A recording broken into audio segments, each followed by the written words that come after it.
4 hari jelang Hari Raya Idul Fitri 1439 Hijriah, arus mudik melalui Pelabuhan Bum Baru Palembang mulai meningkat.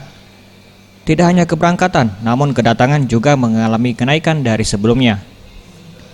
Dari data pengelola Pelabuhan Bum Baru Palembang, dalam satu pekan terakhir untuk kedatangan sebanyak 222 penumpang, sementara keberangkatan sebanyak 828 penumpang, dengan 2 kapal yang dioperasionalkan setiap hari. Sudah di-standby-kan 2 kapal.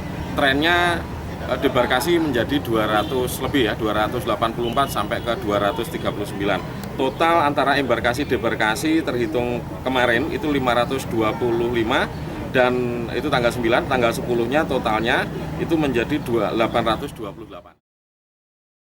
Ia menambahkan pihaknya juga telah mendirikan pos pelayanan yang terdapat di samping pintu masuk pelabuhan yang dapat digunakan penumpang untuk menanyakan jadwal pemberangkatan. Tim Liputan Sriwijaya TV.